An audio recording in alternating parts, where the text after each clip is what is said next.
నమస్కారం. లక్ష్మీదేవి అనుగ్రహం, పితృదేవతల ఆశీస్సులు, కుటుంబంలో ఆయురారోగ్యాలు ప్రసాదించే అత్యంత పవిత్రమైన రోజు ఆషాఢ అమావాస్య. ఆషాఢ మాసం పూర్తయి శ్రావణ మాసం ప్రవేశించే ముందు వచ్చే ఈ అమావాస్యకు మన హిందూ సాంప్రదాయంలో ఎంతో విశేషమైన ఆధ్యాత్మిక, వైజ్ఞానిక ప్రాముఖ్యత ఉంది. ఈ అమావాస్యను దివ్యల అమావాస్య అని, భీమర అమావాస్య అని కూడా పిలుస్తారు. అసలు ఈ రోజున దీపాల పూజ ఎందుకు చేయాలి? భీమన అమావాస్య వ్రతం విశిష్టత ఏమిటి? పితృతర్పణాలు ఎలా ఇవ్వాలి అనే పూర్తి వివరాలను ఈ వీడియోలో క్షుణ్ణంగా తెలుసుకుందాం. ఆషాఢ అమావాస్య ఆధ్యాత్మిక శాస్త్రీయ ప్రాముఖ్యత. ఆషాఢ అమావాస్య అనేది దక్షిణాయన పుణ్యకాలంలో వచ్చే మొదటి అమావాస్య.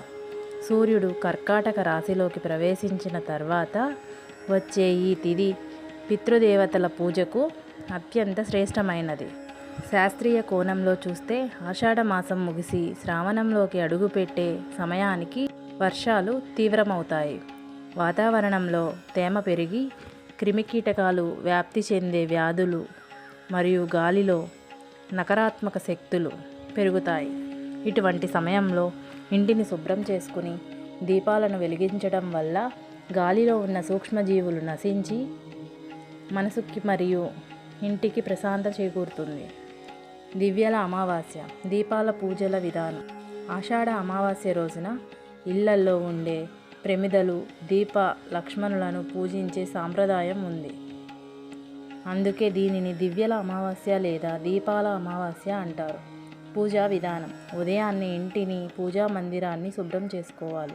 ఇంట్లో ఉన్న ఇత్తడి, వెండి లేదా మట్టి దీపపు కుందును తోమి పసుపు కుంకుమతో అలంకరించాలి. సాయంత్రం వేళ ప్రమిదలలో ఆవు నెయ్యి లేదా నువ్వుల నూనె వేసి పత్తి ఒత్తులతో దీపం వెలిగించాలి. లక్ష్మీదేవిని స్మరిస్తూ దీపాలకు పువ్వులు, పసుపు, కుంకుమ సమర్పించాలి.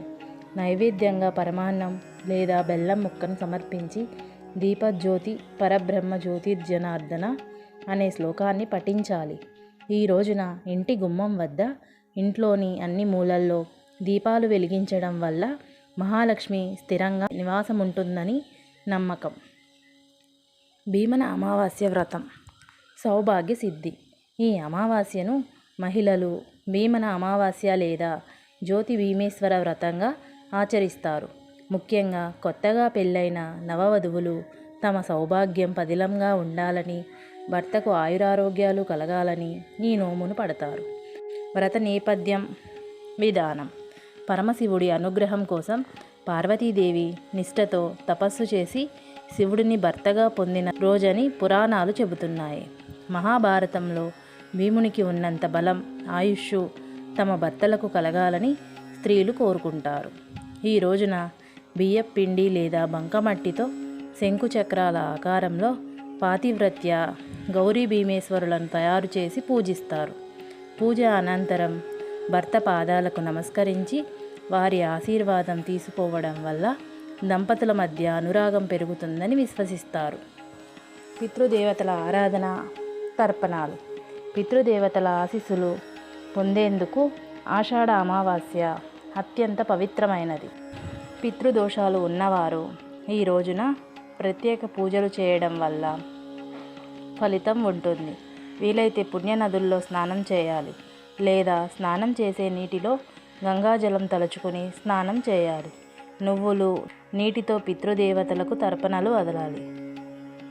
ఈ రోజున బ్రాహ్మణులకు లేదా పేదలకు అన్నదానం చేయడం, వస్త్రాలు, గొడుగు లేదా పాదరక్షకులు దానం చేయడం వల్ల వంశాభివృద్ధి, పితృదేవతల శాంతి లభిస్తాయి. ఈరోజు చేయవలసినవి, చేయవలసినవి ఇల్లంతా దీపాలతో అలంకరించుకోవాలి. పేదలకు, ఆకలితో ఉన్నవారికి అన్నదానం చేయాలి. శివుడు మరియు లక్ష్మీదేవిని ఆరాధన చేయాలి. చేయకూడనివి. ఈ రోజున ఎలాంటి శుభకార్యాలకు లేదా కొత్త వ్యాపారాలను ప్రారంభించకూడదు. మాంసాహారం, మద్యం వంటి వాటికి దూరంగా ఉండాలి. ఇతరులను నిందించడం లేదా ఇంట్లో గొడవలు పడటం చేయకూడదు. చూశారుగా, ఈ ఆషాఢ అమావాస్య అనేది కేవలం ఆషాఢ మాస ముగింపు మాత్రమే కాదు, శ్రావణమాస లక్ష్మీ కటాక్షాన్ని మరియు శుభకార్యాలకు స్వాగతం పలికే ఒక పవిత్రమైన రోజు. మీరు కూడా ఈ అమావాస్య రోజున దీపారాధన చేసి లక్ష్మీదేవి మరియు పితృదేవతల ఆశీస్సులు పొందాలని కోరుకుంటున్నాం. ఈ సమాచారం మీకు నచ్చినట్లయితే ఈ వీడియోను లైక్ చేయండి, మీ ఫ్రెండ్స్ మరియు ఫ్యామిలీకి షేర్ చేయండి. మరిన్ని భక్తి సమాచారాల కోసం మన ఛానల్ను సబ్స్క్రైబ్ చేయడం మర్చిపోకండి. ధన్యవాదాలు. ఓం నమః శివాయ.